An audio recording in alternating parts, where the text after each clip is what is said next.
but you've also touched on this. But I guess, are there any actual like specific improvements you would like to see in the Great Harvest central business model, or even just locally within your own business model? I mean, I don't exactly know how to answer that, because you're really just asking one individual guy. Like, every owner has so many opinions about what should be done. One guy is just die hard about there being a national television ad program, and that just doesn't make sense to me, because there's still like 240-ish locations, and I mean, how many people are you actually going to reach there? And I don't know exactly how it's done. And every store is so different. Like, I'd say that we are on the upper end in terms of our whole grain sales, but I know stores in lower income towns that sell tons of white bread and sweet stuff and cheesy and salty, less healthy things. I'm sure they try to put a focus on the whole grains and all, but they got to sell what is going to sell. So, I mean, my biggest concern is stuff that I already talked about, that I have an antiquated infrastructure in an evolving system that's leaving me behind. And also, I got into this to own a retail bakery. Like, I wanted to own a bakery that made awesome bread, happened to sell sandwiches to emphasize what we do, great sweets, and to be known for all those things. But man, our catering business makes up a ton of our sales, and farmers markets. I really enjoy the farmers market, because that's an extension of being the retail bakery. But just like, I didn't anticipate becoming a restaurant, and one of my greatest fears is that Great Harvest is becoming just another Panera. I don't ever think it's going to be truly in that sense of, I mean, Panera feels pretty faceless, right? But y'all eaten in a Panera in the past year? I mean, I haven't, but I don't need to. But I probably would have. Like, whatever. It's relatively healthy-ish food is the perception, and somebody's looking for that. It's an easy stop to make for lunch, or maybe even a really, really casual dinner. So, and I mean, we could be there. Panera doesn't. Don't quote me on all this. I don't want to be slanderous or whatever, but I don't think that they make a lot of their stuff in house. I assume that there's a lot of it that's par baked, and then they finish baking at their stores. I know they do make some things. Apparently the bagels are actually all freshly made, but I meet customers in town who think that we're just like, I hadn't been in there because I just kind of thought it was like Panera, and again, tasting is believing to understand how good it is, but then they also got to come in here and see what we do, and I don't exactly know. I mean, a lot of it, because of the food movement in the United States, and gluten-free is one of those things, but it's still a very minor thing. But just in general, just focus on eating a lot more locally.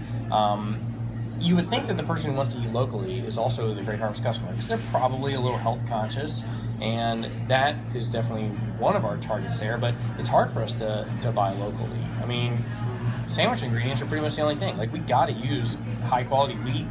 No local farmer produces enough honey for us. Like, I asked a local guy if he sells honey by the drum, which it's a 55-gallon drum. There's 640 pounds of honey. He's like, yeah, I could provide you some of that. Like, how many do you need? I was like, how many can you do? He's like, 1 a year. I was like, I need 2 a month. So, it's impossible. We the capacity to be local. But then I feel like that really hurts us, especially in a food snob town like Charlottesville. Who wants to come eat at the bakery that's not, that first of all, it's a franchise. Franchise is the F word in Charlottesville, right? And, they're not using very many local ingredients. They, I don't know. We got a lot going against us, and it's tempting. Like, why not just embrace that? Like, we should quote, it is possible for us to make a lot more money by this giant hub and spoke model, that we buy the super cheap, most simple stuff, and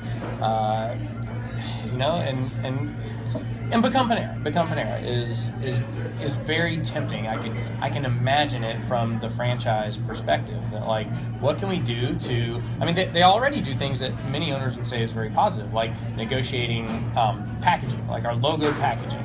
I'm so thankful that I don't have to go out and talk to individual printers and get our logo printed on bags that we give out. But isn't that also an example of, like, just conglomeration of systems, and why not do that for all of our ingredients? And then now we're definitely not, using any local ingredient. I don't know. It's a slippery slope there. It's an interesting balance of like autonomy with the actual bakery, and then and you'll notice everything I'm talking about is not stuff about being your local retail baker, and that's who and what I want it to be. And I don't know how to approach it. Like, can I buck the system? I mean, I definitely can because of my franchise agreement. That's awesome. But it's also to my advantage to embrace these new systems as well, because they have excellent new people working in the franchise office.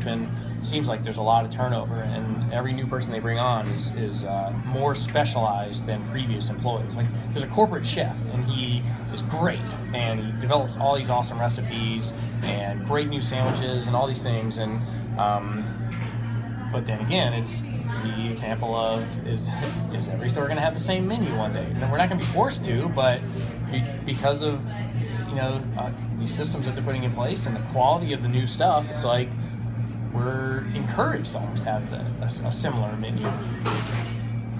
Interesting. Okay, we'll think about that. Okay. Yeah. Trying to not be too repetitive. Here's some inside info for you. Yes, please. That I remember from last year. So when I attended last year's presentations, I can't remember how it was brought up, but essentially I asked, there's not a lot of examples in the Great Harvest system of one owner owning multiple stores. I don't know how many there are, but it can't be more than 20 franchise agreements that have more than one store, something like that, maybe more. But and there's only 2 that have 3. There's maybe 3 that have 3 stores, and they have figured out how to kind of hub and spoke, sort of. But I said during the presentation that, like, while the students were asking questions, I was asking questions to Mike, the CEO. I was like, hey, I kind of know that you haven't been interested in the past in an owner who comes to you and says, I'm interested in Great Harvest, but I want to own 3 or 4 stores immediately. I want to open all of them. And they haven't really been into that. They want these people like me who are going to own the one store and maybe grow it enough, do well, hopefully, and then consider opening that second one and expand like that. But so I asked him his opinion on that, right?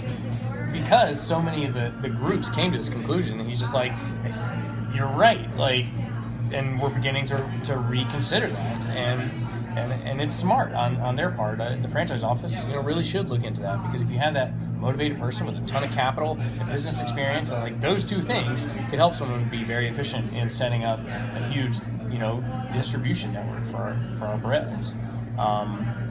It's not the business I want to own, because that's not the kind of business owner I want to be. Like, rather, I guess in that model, I'd rather be a manager at just one of those single stores, if that. I don't know.